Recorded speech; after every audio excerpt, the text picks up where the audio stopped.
Hi everyone.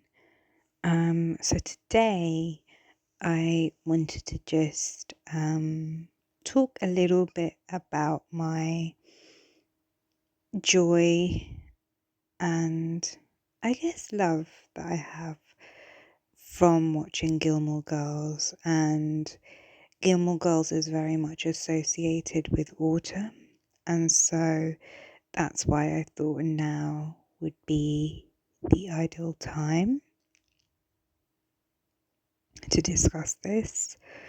Um, I just because I felt like it, I started watching Gilmore Girls from season one. About I want to say maybe a month ago. And it's so lovely as we kind of approach autumn or fall. To come to that show daily and also to come to it at different ages in my life. I can't say how many times I've kind of rewatched um, all the seasons, but every time I come back to season one, it just creates nostalgia for me. It creates a warmth and a coziness, and honestly, a joy. It's like going back to simpler times. And, um,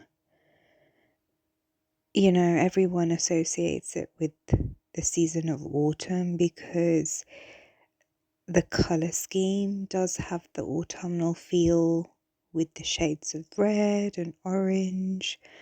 And, especially in the opening credits, or the intro, the song, by Carole King, it's got an image of trees changing colors, and it's just so nice. And yeah, I kind of, watching it for the first, going back to season one again, it just really takes me to a cozy place, and I think that's especially needed in the world that we live in today. And also, I've recently been thinking when I have been watching it, I wish I lived in a place like Stars Hollow, because I personally live in a very different environment from that. I am currently living in London, and we definitely don't have the feel that you may get from living in a small town, let alone a town like Stars Hollow with the different characters. And everyone's kind of invested in each other's lives, which can be a good or a bad thing. But in the story of Gilmore Girls, it just creates such a warm environment.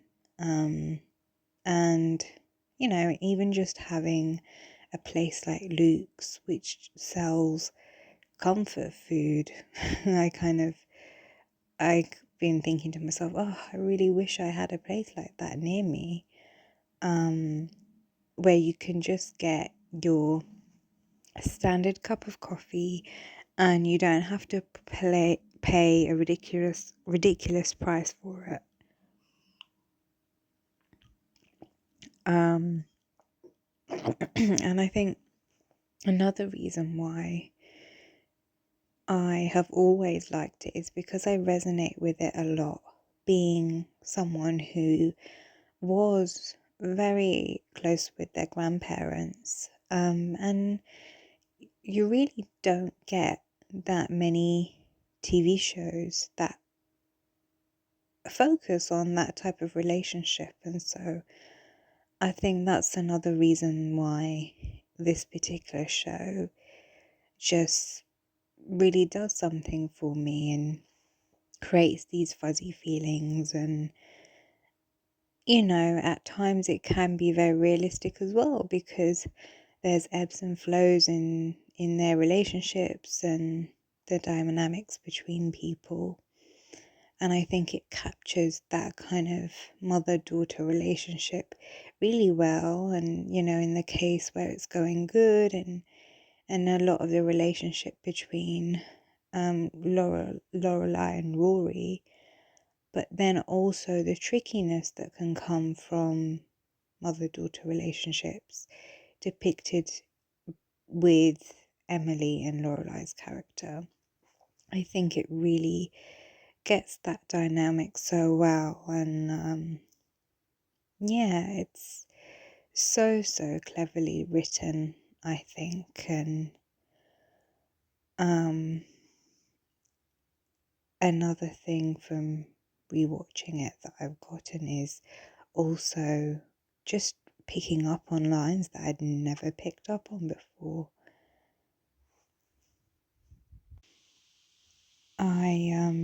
There's been so many times where I've just found myself laughing because it's almost like the line is fresh.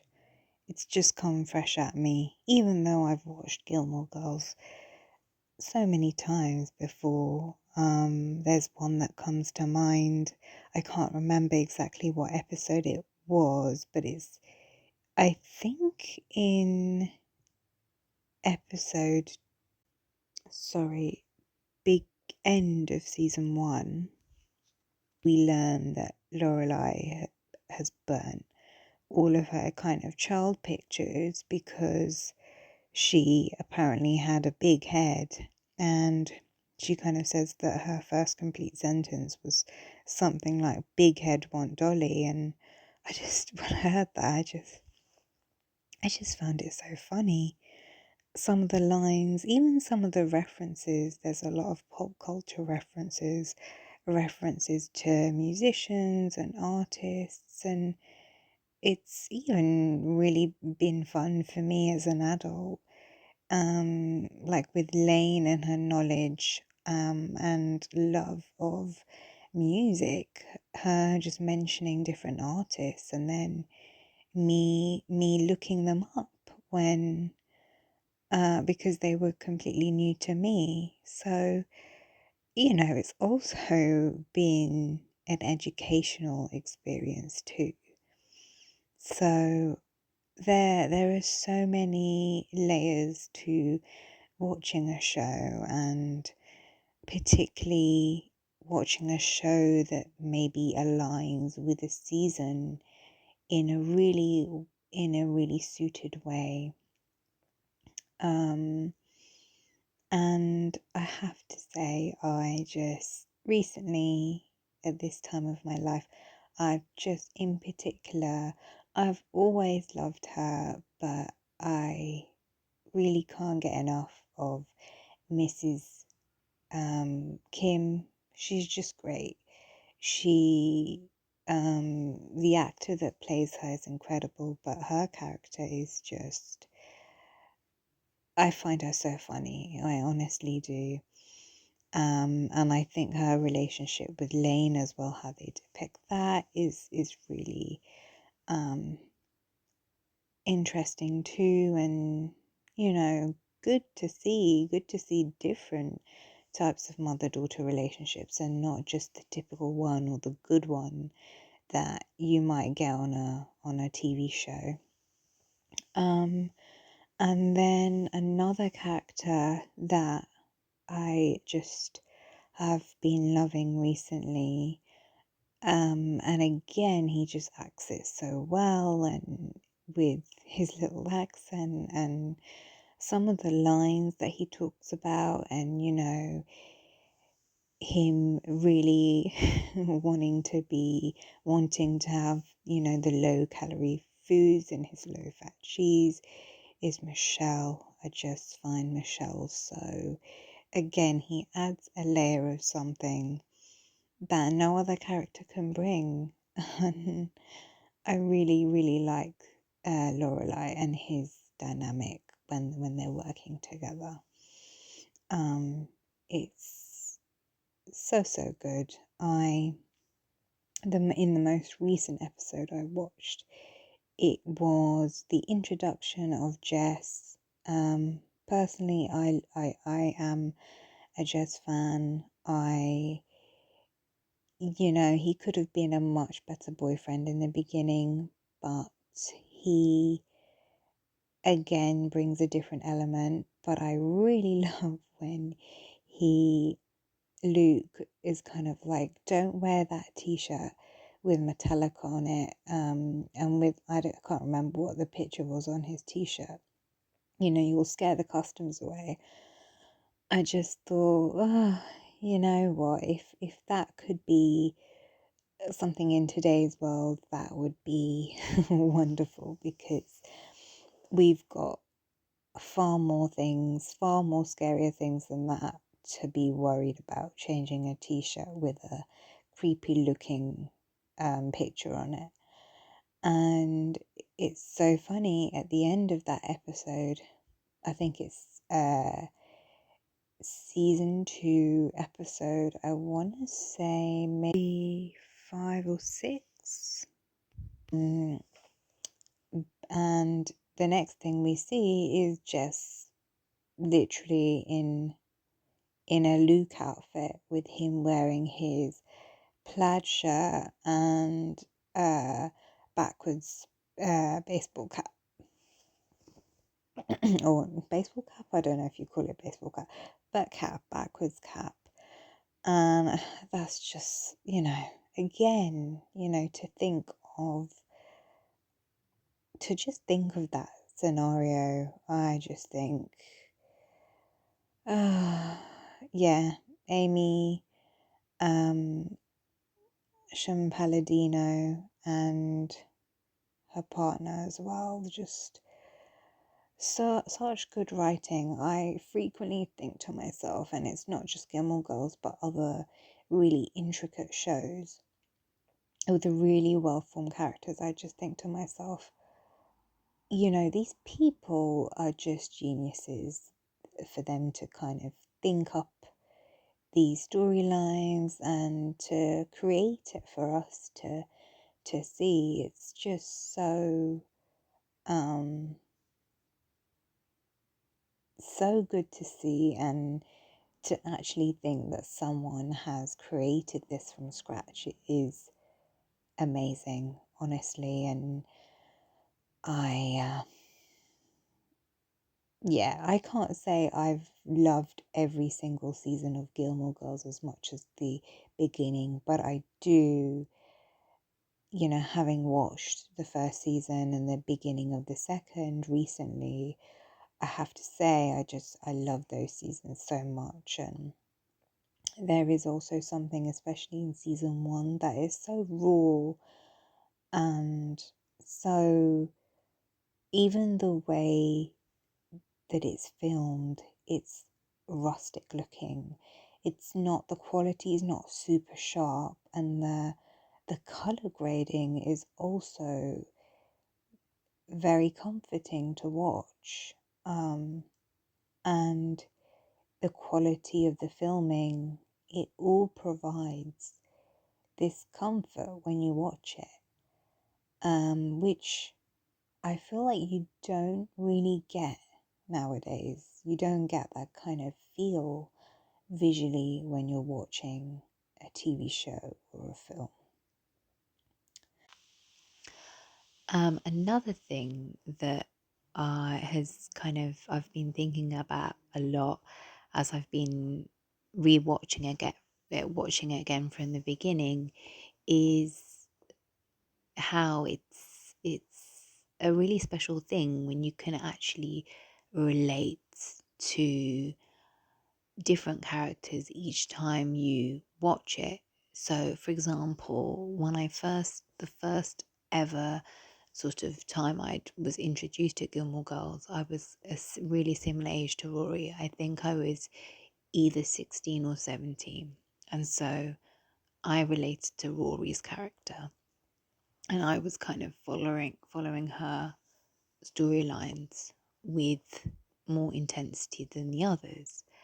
But now, so many years later, I'm closer to Lorelai's age than Rory's age, and so because of that, I am noticing that I'm following her storyline more closely and paying greater attention to her relationships and what she's going through in her life at that moment. And so even to have that is a special thing that, again, I don't think you get with many TV shows nowadays, or just in general. So having that, it it makes watching the show, it adds another meaning to it. And you know it people sort of love generally love, or invest a lot of time in TV and film and music, but the beauty of it is the art that they're making is for people to enjoy. And what those kind of mediums can bring is really a special thing. And my appreciation, as I get older, I just noticed that my appreciation in general for these kinds of things, like even just appreciating music and appreciating what I'm watching, it makes me really happy. Even down to the music that they have on Gilmore Girls, there is some epic little songs in there that I've been introduced to. So everything that it's providing for me at the moment, rewatching it, especially from the earlier seasons, is just comforting and joyful. And that's what you want. That's what you want when we're approaching colder months and summer's over and the leaves are changing colour, and you gravitate more to having a hot coffee or a hot tea and watching a show like that. And yeah, I wanted to know a little bit about your thoughts. This was a really spontaneous little chat I wanted to make about Gilmore Girls, just because since I've been rewatching it, I've been relating to it in a different way than I have, and appreciating it more. Um, and it's almost like the more I watch it, the more I appreciate it, because the script writing as well is again so entertaining. But I wanted to know from you guys who are listening to this, um, what's been your experience with Gilmore Girls? Are you new to watching Gilmore Girls, or is this like the 20th time you're watching it from the beginning? And also, I actually want to put out a few questions, so please put in the comments, you know, your thoughts about this, or yeah, your answers. But I want to know, this is in particular for people who are rewatching it, but even for people who are watching it for the first time, which character are you really enjoying? And it could be not one of the main characters. Who are you really enjoying? So like every time they come on the screen, they just make you laugh or they make you smile. You're just like, this character is just it brings a lot to me right now. So for example, for me, like I mentioned, it was Mrs. Kim and Michelle. And to be honest, I think I pretty much like every single character, but I don't know, this time when I watched it, they those two characters in particular, I just had a new appreciation for. So which character are you appreciating a lot right now? And also, um, again, if you're rewatching it, what have you noticed this time that you maybe didn't notice last time, or what have you been really hooked onto So, for example, for me, I would say it's some of the lines like have really stood out to me. Whilst when I was younger, I was like, I think even in one of the recent episodes, they were talking about, they referenced Trump's wife, I think. And I was just like, when I first watched it, I would have had no clue who she was. But now, obviously, I know. So, is there anything new that has stood out for you from rewatching it? Yeah, so please share your thoughts and answers in the comments below. And yeah, this was a very off the cuff, casual chat. So, this is in no way meant to be really analytical, and I haven't even really properly researched the things. It was literally off the cuff, um, just because of how much joy it's been giving me recently, and because I've been watching it in the mornings, it's just such a nice thing to start my day with. Um, yeah, and if you're a new watcher of Gilmore Girls, I just want to say enjoy. All right, I'm gonna sign off here now. I just had to come on at the end of this after listening to a bit. Uh, just an advanced apology. Well, it won't be an advanced apology because you'd only hear this at the end, but I apologize for the amount of times I say, and because I do that an awful lot, and that's something I just didn't quite realize. So I apologize if that's really been annoying. All right, I'm going to go now. Bye, everyone.